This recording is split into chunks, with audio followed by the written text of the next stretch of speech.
안녕하십니까. 에티오피아에서 온 김희중입니다.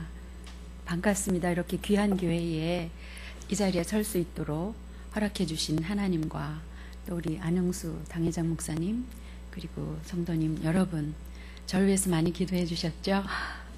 늘 그 기도가 힘입어서 이 자리에 설 수 있었습니다. 감사합니다. 저는 이제 선교사로 나간 지 3년 차에 접어든 아주 햇병아리 선교사입니다.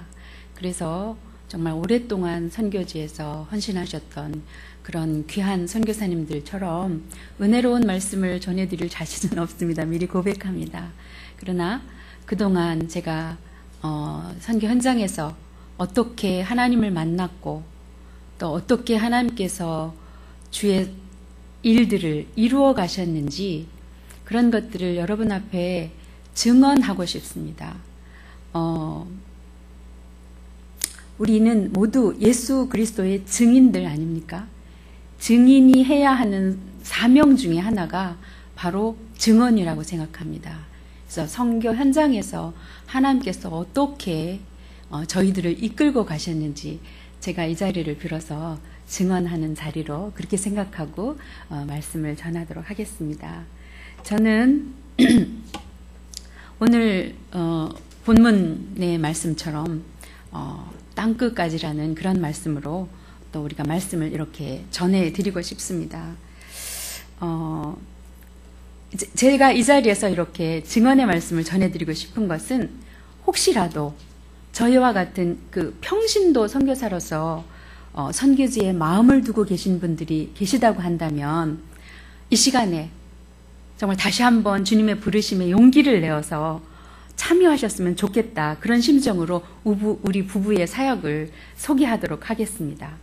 우리 부부는 교회에서 가르침 가던지 보내던지라고 하는 그 슬로건이 저희의 이 삶 속에, 이 마음 속에, 생각 속에 정말 소리 없이 스며들었던 것 같습니다.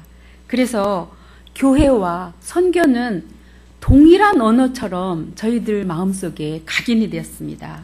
말하자면 쇠뇌가 된 거죠. 쇠뇌라는 의미가 말이 좋은 말 같이 들리지 않을 때도 있지만 이럴 때는 정말 그 쇠뇌라 된 것은 잘 배워서 배운 것을 실천할 수 있는 마음까지 갖게 한다. 이런 뜻으로 저는 사용을 하겠습니다.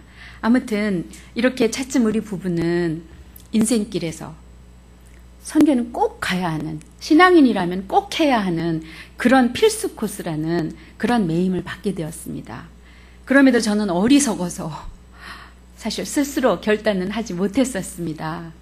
그랬기 때문에 하나님께서는 직접 간섭하시는 그런 것을 나중에 알게 되었습니다. 잠시 우리 부부의 삶을 소개해드리면서 제가 제 이야기를 하도록 하겠습니다.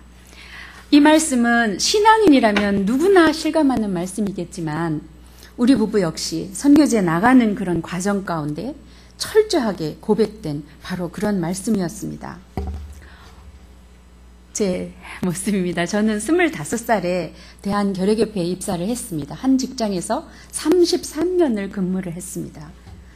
타고나기를 남에게 지고 싶어하지 않는 그런 성격이라서 열심히 일한 적도 있지만 그러나 무엇보다도 하나님의 은혜로 말단 직원에서 평직원으로 올라갈 수 있는 최고의 직위까지 승진을 했습니다. 결핵협회 역사상 최초로 여자 본부장이 되기도 했습니다. 직장 생활하는 중에 저는 고려신학교 신학원에 입학해서 신학과를 제48회로 졸업을 했고 또 정말 은혜로 직장을 다니면서도 경양교회에서 파트타임으로 교육전도사로 약 10년 정도를 근무를 했습니다. 그러면서도 본부장까지 오르다 보니까 사실 저는 결혼할 때 우리 남편과 적절한 나이가 되면 선교에 나가자고 약속을 했었습니다. 그런데 이런 어떤 사회적인 그런 것들에 빨려들어서 선교 나가는 걸 자꾸 미루게 되었어요. 하나님께서는 정말 그거 싫어하셨던 것 같습니다. 저는 정말 열심히 일했다고 생각하고 또 잘하고 있다고 생각을 했는데 이상하게 그 회사의 경연진들과 자꾸만 마찰이 빚어졌습니다. 그리고 이유도 알 수 없이 제 명퇴 압박을 받는 그런 일까지 생겼습니다. 아마 하나님은 저에게 다른 모습으로 살기를 원하셨는데 아무튼 그 꼴을 보기 싫으셨던 것 같아요. 그래서 이유 없이 직장에서 불화가 이어졌고 결국은 명퇴를 결심하게까지 됐습니다. 저는 정말 억울했어요. 사실 제 나름대로의 생각은 33년이나 근무했기 때문에 명예롭게 정년을 하고 싶었는데 그건 하나님 생각이 아니었던 것 같습니다. 이런 과정 끝에 제가 정년 2년을 앞두고 명퇴를 신청을 했습니다. 12월 28일 날. 그랬더니 하나님은 그날 그 즉시 우리 부부를 내보내실 작업에 들어가시더라고요. 명퇴를 제가 오전 11시에 회사로 본부로 신청을 했는데 점심시간이 지나자마자 이상한 문자가 하나 제 폰에 들어왔어요. 비전케어 에티오피아 지부장 모집. 이게 뭘까? 사실 왜 그랬냐면 이 문자를 보낸 비전케어라고 하는 그 NGO 단체는 이 지구상에 실명으로 고생하는 그런 환자들을 치료하고 도와주는 그런 NGO인데 이 단체는 제가 속해 있지 않고 제 남편인 사진가로 활동하던 당시에 사진 선교단을 이끌고 있던 제 남편이 봉사하던 그런 단체였어요. 그런데 그날은 이상하게 제 폰에 그 문자가 들어온 거였어요. 아무튼 그렇게 해서 그날 이후로 저희의 이티오피아 행은 초스피드로 진행이 됐습니다. 이렇게 해서 떠날 준비를 하니까 우리 모교회 경양교회에서 그동안에 목회자 선교사만 파송을 했었는데 저에게 평신도 선교사 제1호라는 정말 감당하기 어려운 그런 직책도 주시면서 이티오피아로 파송을 해주셨습니다. 그러면서 우리의 걸음은 우리가 가는 이 이티오피아는 봉사하러 가는 것이 아니라 선교사로 가는 것임을 잊지 않도록 격려해 주셨던 것 같습니다. 평생 제가 보건단체에서 일을 하다 보니까 하나님께서는 이런 모양으로 이티오피아에서 선교하도록 허락해 주셨습니다. 제가 일하는 이 비전케어라고 하는 것도 처음에 비전케어의 미션 자체가 내 이웃을 사랑하라고 하는 그런 모토로 그래서 너는 어려운 이웃들을 도와주라고 하는 그런 미션을 가지고 시작된 단체입니다.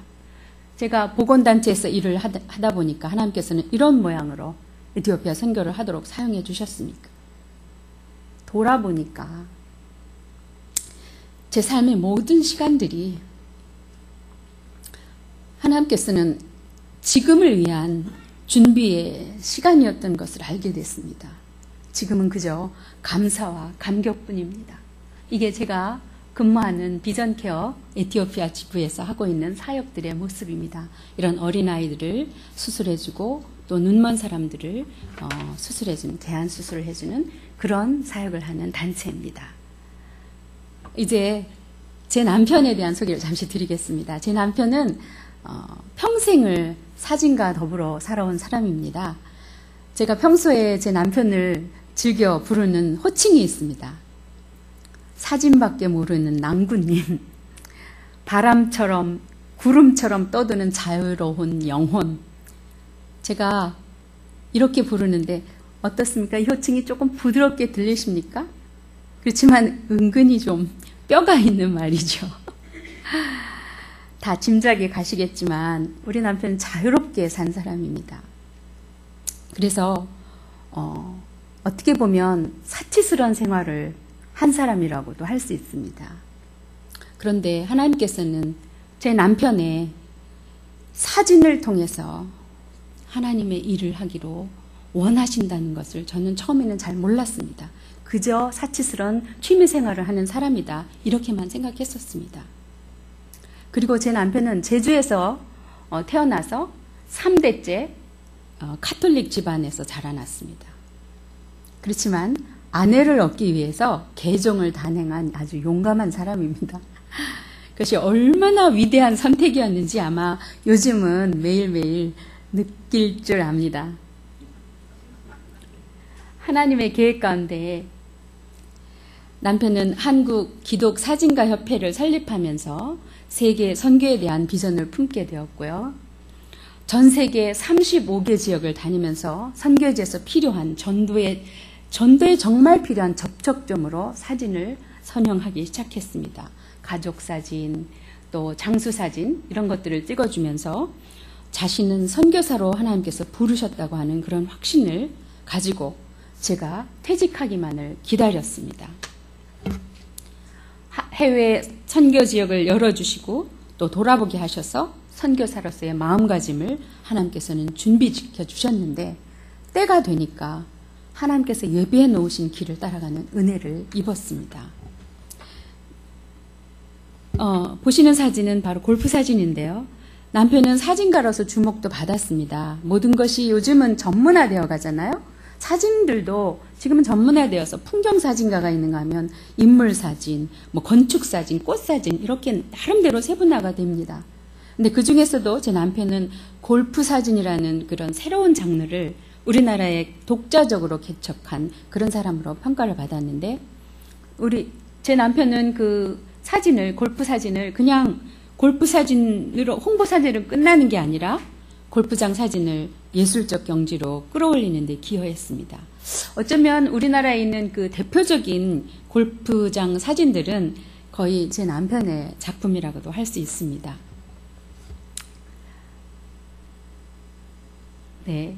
이제 우리 부부는 오랫동안 전원주택을 꿈꾸면서 살았었습니다. 그러나 그동안 남편이 이렇게 어마어마한 장비들 앞에서 보셨죠? 이런 장비를 비롯해서 전 세계에서 가장 유명하다고 하는 장비들은 다 섭렵을 했었습니다. 그래서 이런 어마어마한 카메라 장비에 투자하다 보니까 저는 주택 구입은 평생 동안 한 번도 가져보지를 못했었습니다. 더군다나 남편이 이곳저곳 선교에 불이 붙은다 하면은 30여 개국을 돌아다니면서 봉사한다고 하는 바람에 집장만 온 것도 못 컸었습니다. 그러던 중에 보시는 저 집이 저희 집인데요. 2009년에 직장생활 30년 만에 주님께서는 정말 저에게 소원이었던 그런 전원주택을 춘천에 마련할 수 있도록 허락해 주셨습니다. 비록 넓고 호화로운 집은 아닌 아주 작은 농가주택이었지만 저희는 정말 너무 행복했었습니다. 이곳에서 삶은 이티오피아로 떠나기 딱 2년 동안 살았던 아주 짧은 기간이었지만 춘천시 사북면 솔바오 마을에 있는 우리 집에서 누렸던 그런 행복했던 순간들은 정말 아름다운 추억으로 남아 있습니다. 네, 가을 풍경인데요. His house라는 글씨가 보이시죠? 제 남편이 웹에서 사용하는 아이디가 His eye입니다. 그분의 눈, 즉 그 하나님의 눈으로 세상을 바라보기를 원하는 사진가가 되고 싶은 그런 마음에서 His eye라는 닉네임을 사용합니다. 그래서 제 아이디는 His wife입니다. 이때 H는 소문자 박경배 아내란 뜻입니다. 그리고 우리 집은 His house.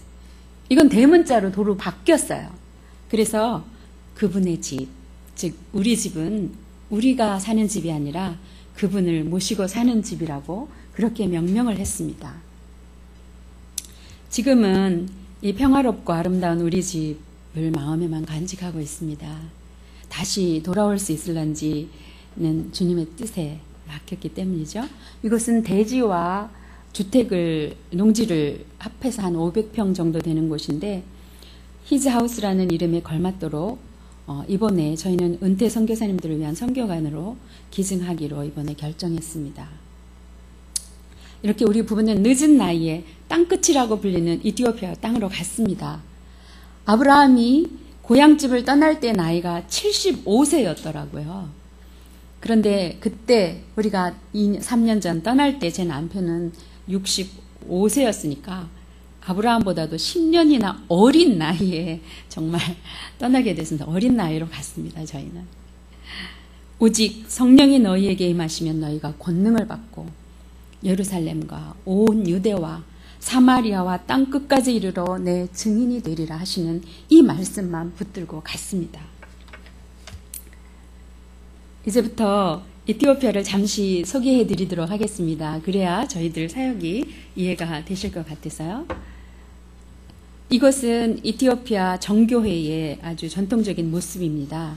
이티오피아 사람들은 우리가 잘 아는 솔로몬 왕을 찾아갔던 스바 여왕이 나중에 솔로몬에게서 아들을 낳았다고 믿고 있습니다. 그리고 그 아들이 이티오피아의 제1대 왕인 메넬릭 1세라고 말합니다. 그리고 이티오피아의 마지막 황제이고 또 우리나라의 참전 용사들을 유엔군으로 파병을 했던 하일레 셀라시아 황제, 마지막 황제였는데 이분이 이 메넬릭 왕조의 200몇 대 손이 되는 마지막 황제라고 그렇게 말합니다. 또한 이티오피아는 여러분들이 잘 아시는 바와 같이 사도행전 8장에 나오는 이티오피아 여왕 간닥의 내시에 의해서 복음이 이티오피아로 전해진 기독교의 유서가 깊은 나라입니다. 뿐만 아니라 콘스탄티노플 대제가 밀라노 칙령으로 313년에 기독교를 국교로 승인하기 이전에 이미 기독교를 국교로 승인한 전통적인 기독교 국가입니다. 성경에 구스 지방으로 표현되고 있는 나라인데요. 그러나 이 정교회는 예수님의 인성과 신성 중에서 신성만 믿는, 단성론을 믿는 그런 정교회가 국교로 되어 있는 나라입니다. 따라서 모든 사회에, 모든 문화에 기독교적 요소가 깊숙이 배어 있지만, 그러나 하나님과 천사에 대한 그 기독교의 개념을 이상하게 변질해서 선한 영, 악한 영, 그리고 무슨 하급 귀신들에 관한 그 비그리스도적인 신앙이 뒤섞여 있어서 정말 이 나라는 바른 신앙으로 회복해야 하는 정말 선교가 필요한 그런 나라입니다. 이곳은 이티오피아에서 두 번째로 큰 트리니티라고 하는 교회의 모습입니다. 2012년도에 이 나라 정교회 교황이 서거했을 때 교회에 모인 군중들의 모습입니다. 잠시 이티오피아 소개를 더 첨가하면 이티오피아는 아까도 말씀드린 바와 같이 우리나라와 피를 나눈 혈맹국입니다. 한국 전쟁 당시에 우리가 가장 어려운 시기에 어려움에 빠졌을 때 이티오피아의 최강의 부대인 하일레 셀라시아 황제의 황실 친위 부대인 강류 부대를 파병해서 우리나라를 지켜준 나라입니다. 당시 우리나라 국민의 소득이 몇십 불에 불과했을 때 이미 이티오피아는 국민 소득이 3,000불이 넘는 그런 부강한 나라였었습니다. 그래서 아프리카의 지도자에 위치해 있는 그런 나라였습니다. 그러나 마지막 황제가 사회주의 정권에 의해서 몰락한 이후 17년 동안 사회주의 치하에 빠져들면서 지금까지 그 지도자들의 혼란을 겪고 있습니다. 그래서 지금은 안타깝게도 세계의 최빈국 중에 하나가 되는 신세가 되고 말았습니다. 지금 우리는 경제적으로 부강해서 60년이 지난 후에 그들을 돕고 있는 것 같은 그런 것 같지만 사실은 그들이 우리를 먼저 도운 나라입니다. 그래서 우리는 그들에게 어찌 보면 보훈을 해야 하는 그런 입장에 있는 그런 나라입니다. 지금 조금 아까 보신 교회가 바로 기독교 문화가 아주 깊이 배어있는 북쪽 지방에 있는 랄리벨라라고 하는 곳에 있는 교회의 모습입니다. 이 랄리벨라에는 11개의 저렇게 암굴교회, 돌을 깎아서 만든 그런 교회가 11개나 있습니다. 그 중에 하나의 모습인데 이 교회는 넓이가 평면이 12m, 높이가 12m나 되는, 그리고 맨 꼭대기에는 십자가 모양을 한 그런 건물입니다. 돌 하나로 만들어진 교회입니다. 그래서 이곳은 아직도 많은 순례자들이 찾아오는 대표적인 기독교 유적지입니다. 이 모습은 바로 측면에서, 제 남편이 다 찍은 사진입니다. 측면에서 본 모습이고요. 이것은 교회 내부의 모습입니다. 그리고 이 나라는 우리가 자랑스럽게 생각하는 유네스코에 등재된 문화재가 11군데나 있는 그런 아름다운 자연을 가지고 있는 나라입니다. 그리고 그래서 이티오피아는 정말로 종교적인 축제가 정말 많습니다. 대표적으로 보시는 바와 같은 이 축제가 바로 뜸까뜨라고 하는 축제인데요. 이 뜸까뜨는 무슨 날이냐 하면은 예수님이 동방 박사들에 의해서 자신이 메시아임을 드러내는 것을 축하하는 말하자면 예수 공연을 축하하는 그런 축제 축일입니다. 이 나라에서 가장 크고 화려한 축제의 날입니다. 이때 축제 당일에는 세례식을 베푸는데요. 이 세례 물이 자기 몸에 끼얹어지기를 바라고 모든 사람들이 절을 합니다. 그런데 지금은 너무나 많은 사람들이 모이기 때문에 저기 보이시는 저 물방울은 소방호스로 끼얹고 있습니다. 소방호스로 끼얹는 물이라도 저 사람들은 자기 몸에 뿌려지기를 소원하고 모여듭니다. 그 다음에 또 생각해보는 이날은 이제 메스겔 축제라고 하는데, 메스겔이라고 하는 말은 십자가라고 하는 말입니다. 뜸까트 축제 외에 가장 이채로운 축제인데요. 이 메스겔은 헬레나라고 하는 여왕이 이 에티오피아는 참 여러 가지 전설 같은 이야기들이 많이 있는데요. 예수님이 돌아가신 십자가를 자기네 나라가 가지고 있다고 그렇게 생각합니다. 그 십자가를 발견한 것을 기념해서 메스겔 축제를 즐깁니다. 꽃으로 묶은 십자가 끝에 모닥불을 피워서, 저기 모닥불을 피우는 형상인데요. 춤과 노래가 진행되고 성직자는 예복을 갖춰 입고 축제 행장에 나타나서 횃불 축제를 진행합니다. 이런 모든 것들이 기독교 문화고 기독교 축제입니다. 이외에도 이 나라는 여러 가지 다른 우리와는 지금 현대와는 다른 것들을 가지고 있는데요. 이 나라의 정월은 9월 달입니다. 9월 달에 정월이 시작을 되고요. 이 나라는 13개월을 가지고 있습니다. 그리고 지금은 우리는 2014년을 살아가고 있잖아요. 이 나라는 지금이 2006년입니다. 아주 많은 우리와 다른 그런 것들을 가지고 있는데 그 모든 것들은 예수 그리스도의 탄생과 기념일과 이런 것들과 연결이 되어 있습니다. 그래서 종교적 축제가 삶 속에 아주 깊이 배어 있는 그런 나라입니다. 이 에티오피아는 넓이가 남한의 11배고요. 또 인구가 1억을 육박하고 있습니다. 이들 중에 5천만 명이 어린이들입니다. 그렇다고 하는 것은 정말 발전 가능성이 많은 나라를 얘기해주고 있습니다. 우리나라처럼 5천년의 역사를 가지고 있는 유서 깊은 나라지만은 지금은 가난과 질병, 그리고 아까 말씀드린 것처럼 잘못된 어떤 종교적 관습에 묶여있는 정말 안타까운 나라입니다. 이 나라의 문화와 정서는 놀라우리 많지 우리나라와 너무나 닮은 것이 많습니다. 윗사람을 공경한다든지 자식을 엄청나게 사랑한다든지 또 여러 번 이렇게 음식도 권하고 뭐 이렇게 권하기를 좋아하고, 자기가 옛날에 우리나라 그 양반들이 냉수를 먹고 이렇게 이빨을 쑤시듯이 체면치레가 굉장히 중요시했던 것처럼 이 나라 사람들도 그런 문화를 가지고 있습니다. 그리고 정말 놀라운 것은 이 사진에서 보시는 바와 같이 흰옷을 즐겨 입는 백이 민족입니다.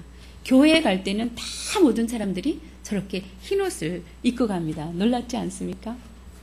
우리가 참 많이 닮았다는 것을 알 수 있습니다. 그리고 이 기독교 문화는 이 사람들의 삶 모든 곳에 숨어 있지만 특별히 인사 속에 숨어 있습니다. 이 사람들은 만나면 데나네시, 살람네시, 이그자브레마스겐 뭐 이렇게 얘기하는데 이 말이 다 뭐 주님의 보살핌으로 내가 잘 지내고 있냐, 주님의 축복이 있기를 바란다, 이렇게 말을 합니다. 살람이라고 하는 말은 많은 나라에서 쓰지만 이 나라 사람들 가장 대표적으로 쓰는 인사말이 살람입니다. 이그자베르라고 하는 말은 하나님이라고 하는 말입니다. 그리고 이런 인사를 건넸을 때 저들의 대답은 아멘 이렇게 합니다. 그러니까 모든 것이 정말 기독교적 이런 문화가 배어 있는데 이 사람들은 교회 앞에 지나갈 때는 우리와는 다르지만 이렇게 카톨릭처럼 성호를 긋습니다. 그리고 아무리 작은 돈이라도 이렇게 헌금을 하고 지나갑니다. 근데 이런 모든 것들이 신앙보다는 어떻게 보면 그 천주교적인 그 예식 위주에 빠져 있고 또 미신적인 그런 생활에 젖어 있습니다. 이 나라의 이제 종교 분포를 보면 이렇게 국교가 되어 있는 올소독스 정교회가 한 50%를 차지합니다. 그리고 전 세계 어느 나라와 마찬가지로 이 나라도 무슬림들이 엄청난 세력으로 다가옵니다. 35% 정도가 무슬림이 있고요. 그리고 기독교인은 한 10% 정도, 그리고 나머지는 우상숭배 뭐 이런 종교로 되어 있습니다. 올소독스 정교회가 막강한 지배력을 가지고 있기 때문에 다른 종교를 전도하기는 어렵지만은, 그러나 역시 무슬림의 세력은 정말 무시할 수 없습니다. 매일 늘어나고 있는 것이 무슬림 사원들입니다. 그나마 위로가 되는 것은 수도 아디스아바바를 중심해서 남쪽에는 개신교회가 잘 자리 잡고 있습니다. 이 보시는 교회들은, 그 정교회들은 아까 그림에서 보신 것처럼 저렇게 어마어마하고 웅장하고 큰 교회들인데, 개신교회들은 보시는 바와 같이 이렇게 열악한 상태에 있습니다. 또 아디스아바바에서 300km 북쪽 지방에는 거의 개신교회의 그런 흔적을 찾아볼 수 없는 그런 곳들입니다. 이런 것이 바로 우리의 도움이 필요한 곳들입니다. 제 남편 박경배 선교사님은 자신의 그 사진 기술을 통해서 이런 것들을 돌아보면서 가족사진 촬영해주고 또 여러 가지 사진 봉사활동을 통해서 복음 전하는 일을 하고 있습니다. 이제 시골에서 살고 있는 이티오피아인들의 삶의 모습을 잠시 보시겠습니다. 이티오피아는 어디를 가나 이러한 모양의 초가집들이 있습니다. 집이라고 하는 말이 벳이라고 하는 말입니다. 사진에서 보기는 아름답다는 느낌이 드시죠? 전원 풍경입니다. 그런데 이들이 살고 있는 저 벳, 초가집에서의 삶은 여러분들이 상상하기 어려운 정도의 열악한 환경입니다. 온 가족이 저 벳 하나에, 저 가족들이 한 가족입니다. 저 작은 집 안에서 먹고 자고를 합니다. 물론 그곳에서 이렇게 취사도 합니다. 밥도 지어 먹고 다 모든 것을 하고, 더욱이 다 보이시나요? 가축들도 한 방에서 같이 삽니다. 아직까지 위생이라든가 청결이라든가 이런 것들은 생각할 수가 없습니다. 우리 부부가 이티오피아에서 겪은 생활 중에서 뭐 여러 가지 일들이 있지만 그 중에서 제일 힘들고 어려웠던 일이 벼룩에 물리는 일이었어요. 수시로 벼룩에 물립니다. 이런 환경이다 보니까 벼룩은 뭐 동고동락할 수밖에 없죠. 아직까지도 이티오피아의 모든 농사와 밭갈이부터 탈곡까지 이런 것들은 가축을 이용합니다. 그래서 보시기는 좀 멋있죠. 말이 아주 기상 있어 보이는데 지금 탈곡하는 모습이 되겠습니다. 또 하나 중요한 동물 중에 하나가 이 당나귀인데요. 나귀는 이티오피아에서 가장 유용한 동물입니다. 교통수단서부터 짐을 나르는데 가장 유용하게 사용이 됩니다. 앞에 보시는 이 멋있는 말보다 이 나귀들이 훨씬 더 비쌉니다. 또 이티오피아는 물이 귀하기 때문에 저렇게 물 항아리를 쥐고 몇 시간씩 걸어가서 물을 길어와야 합니다. 그런데 이상하게 아무튼 저런 힘든 일을 다 여자들이 합니다. 그리고 거의 맨발로 다닙니다. 도회지가 아닌 다음엔 저렇게 맨발로 다닙니다. 이들에게 신발도 사주고 그래 보지만 물론 귀에서 안 신기도 하지만 불편하다고 그래요. 저렇게 맨발로 살았기 때문에 저런 생활이 아직도 평범한 모습입니다. 이상한 모습이 아니고 시골에서는 아주 평범한 모습입니다. 이티오피아 인구의 절반에 가까운 아이들은 거의 매일 저렇게 1시간 이상씩 먼 길을 걸어서 학교에 갑니다. 길은 험하고 멀어도 아이들은 배워야 한다는 그런 열정으로 학교를 다니는데, 이런 아이들을 통해서 저희는 희망을 찾습니다. 이 땅에 우리만 보내신 것이 아니라 땅끝까지 이르러내 증인이 되라고 하신 주님이 먼저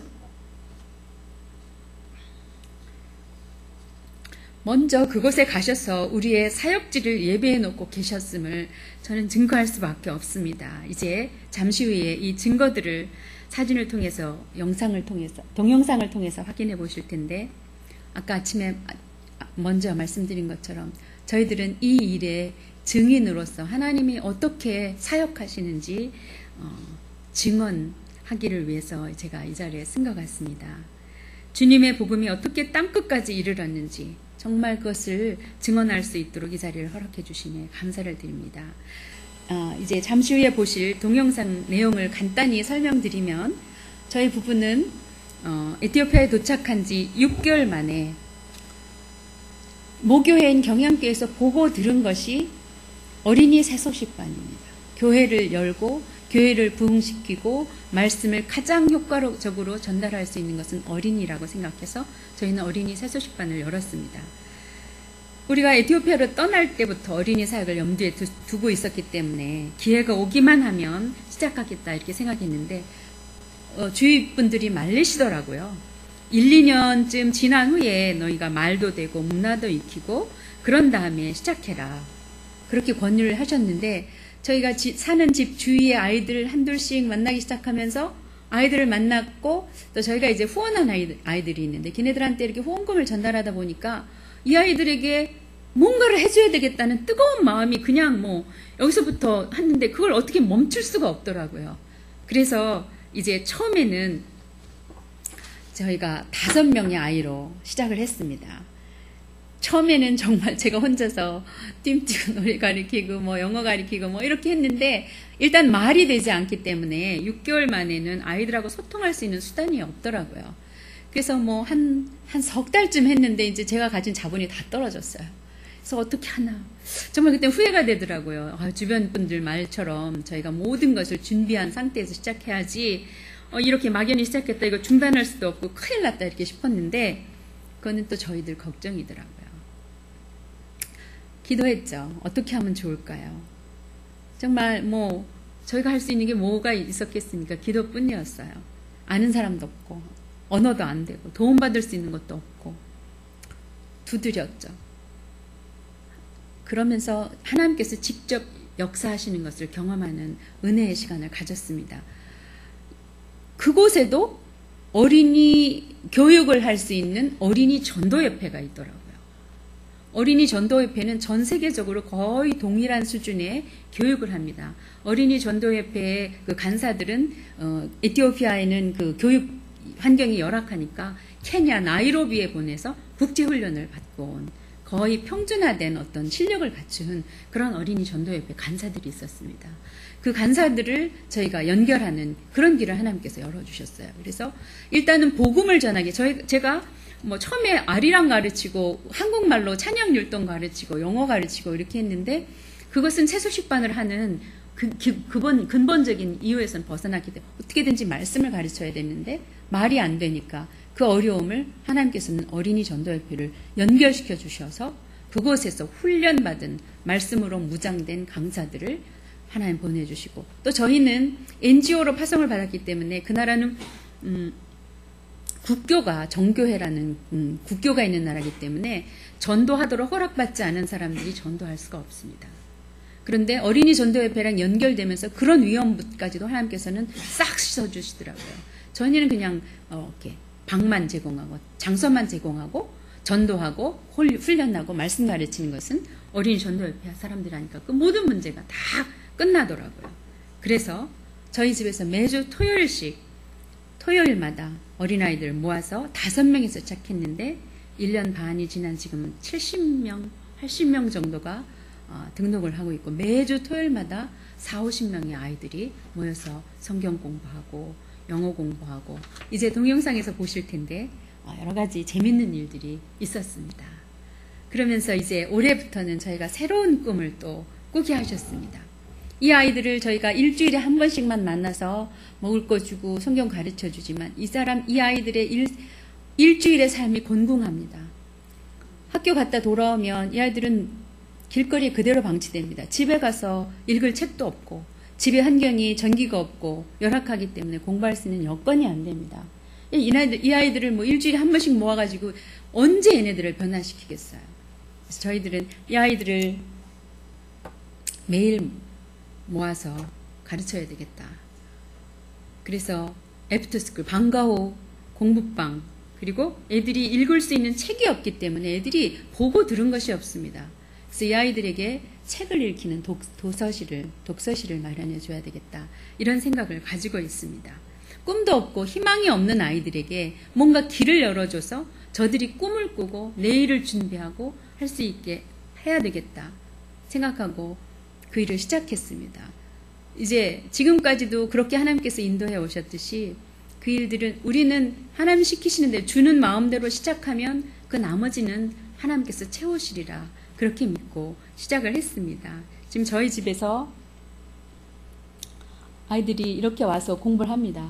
책도 읽고 또 이렇게 책을 공급받을 수 있는 길도 하나님께서 열어주시고 그랬습니다. 그래서 또 우리 아이들에게 저렇게 이제 한국에서 또 어떤 동역자들이 리코더 악기들을 보내주셔서 아이들에게 악기도 가르치고 또 이제 저희가 그동안에 저희 가정에서 모이다 아이들이 늘어나면서 이따 동영상에서 보시겠지만 또 현지인 교회에서 사역을 하게 되었었는데 현지인 교회가 먼 곳으로 이사가는 바람에 지금 다시 저희 집에서 저렇게 모이고 있습니다. 새로운 하나님께서 새로운 또 좋은 장소를 준비해서 주시리라고 믿고 그래서 임시로 저희 집에서 이렇게 모입니다. 또 우리 비전케어에서 아이들 저렇게 안검진도 하고 있습니다. 아무튼 이렇게 어린이 사역을 하면서 저는 33년을 제가 일을 했다고 했잖아요. 충분히 저는 일할 만큼 일을 했다고 생각합니다. 근데 NGO로 에티오피아까지 가서 NGO 일만 할 수는 없을 것 같아요. 그렇게 하면 너무나 지치고 피곤하고 힘들고 그런데 하나님께서 어린이 사역을 할 수 있는 길을 열어주셔서 저 영적으로 너무나 행복합니다. 정말 부러울 것이 없을 만큼 하나님께서 사용해 주시는 것에 너무 감사하고 또 아이들에게 꿈과 비전을 심어주면서 아이들이 변하는 모습을 보는 것만큼 행복한 일이 없더라고요. 그래서 이제 그동안에 저희가 어떤 사역들을 어떻게 했는지 동영상을 한번 보시면서 지금까지 제가 전해드린 말씀을 한번 정리하면서 보시도록 하겠습니다.